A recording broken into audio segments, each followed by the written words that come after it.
എന്താണ് ഇങ്ങനെ തീരുമാനം എടുക്കാൻ നിങ്ങളുടെ കൂട്ടായ്മ തീരുമാനിച്ചതിന്റെ പിന്നിലുള്ളത്? ഇപ്പോ നമ്മൾ അതിന്റെ കൂടെ നിന്നിട്ട് കുറെ വർഷങ്ങളായല്ലോ. അവര് മുന്നണി എന്നുള്ള നിലയിലുള്ള ഒരു മര്യാദയും പാലിച്ചിട്ടില്ലല്ലോ. അതുകൊണ്ടാണ് ഞങ്ങൾ അത് വിടുന്നത്. ഇന്ന് ഞങ്ങളുടെ പാർട്ടി തീരുമാനിച്ചു NDA ഘടകകക്ഷി സ്ഥാനം വിട്ടു. ഒരു മുന്നണിയിൽ നിൽക്കുന്നതാണെങ്കിൽ അങ്ങോട്ടും ഇങ്ങോട്ടും കൊടുക്കൽ വാങ്ങൽ പ്രക്രിയ ആണല്ലോ. ഇപ്പോ ആ രീതിയിലുള്ള ഒരു പരിഗണന കേന്ദ്രത്തിന്റെ സാധ്യതയുള്ള ഒരു സംവിധാനത്തിലും നമ്മളെ പരിഗണിച്ചിട്ടില്ല. അതിന് അടുത്ത തെരഞ്ഞെടുപ്പ് പ്രക്രിയയിലൊക്കെ ഇടപെടുക എങ്ങനെയായിരിക്കും? അത് ഞങ്ങള് എങ്ങനെയാണെന്നുള്ളത് ഇപ്പൊ പറയില്ല. സ്വതന്ത്രമായിട്ട് നിൽക്കുക എന്നുള്ള ഒരു നിലപാടാണ് ഇപ്പൊ എടുത്തിരിക്കുന്നത്. ഇന്ന് കോഴിക്കോട് ചേർന്ന സംസ്ഥാന കമ്മിറ്റിയാണോ ഇങ്ങനെ ഇത്തരം തീരുമാനം എടുത്തത്? അതെ അതെ, ഇന്ന് കോഴിക്കോടത്തെ സംസ്ഥാന കമ്മിറ്റിയുടെ തീരുമാനം.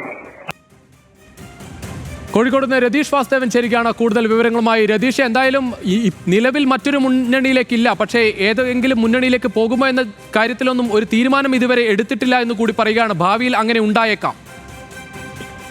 രുചീഷ്, തീർച്ചയായും വളരെ പ്രധാനപ്പെട്ട ഒരു തീരുമാനമാണ്. മുത്തങ്ങ ഭൂസമരത്തിന്റെ നായിക എന്ന നിലയിൽ ഗോത്രവിഭാഗത്തിന്റെ തന്നെ വലിയ നേതാവായി ഉയർന്നു വന്ന CK ജാനുവിനെ NDAയിലേക്ക് സ്വീകരിക്കുമ്പോൾ BJP വളരെയധികം രാഷ്ട്രീയ പ്രതീക്ഷയോടുകൂടിയാണ് അവരെ സ്വീകരിച്ചത്.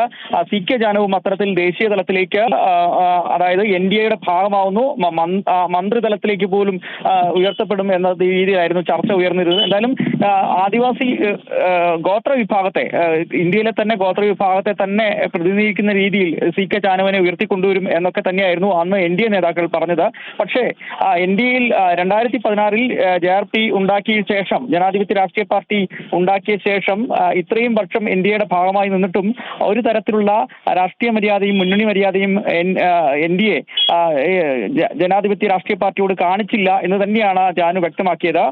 ദേശീയ തലത്തിൽ തന്നെ ന്യൂനപക്ഷ അതായത് ഈ ആദിവാസി പട്ടികവർഗ വകുപ്പിന്റെ ദേശീയ തലത്തിലുള്ള ചെയർപേഴ്സൺഷിപ്പ് ഉൾപ്പെടെ CK ജാനുവിന് നൽകുമെന്നായിരുന്നു അന്ന് BJP നേതാക്കൾ ഉൾപ്പെടെയുള്ളവർ സൂചിപ്പിച്ചിരുന്നത്. പക്ഷേ അതൊന്നും ഉണ്ടായില്ല. മാത്രവുമല്ല, പട്ടികവർഗ വിഭാഗത്തിന്റെ വിവിധ കോർപ്പറേഷനുകൾ, വിവിധ സംവിധാനങ്ങളൊക്കെ ഉണ്ട് കേന്ദ്ര തലത്തിൽ. അതിലൊന്നും തന്നെ ഒരു തരത്തിലുള്ള പരിഗണനയും ഒരു ദേശീയ നേതാവ് എന്ന നിലയിൽ ഉയർത്തപ്പെട്ട CK ജാനുവിന് നൽകിയിരുന്നില്ല.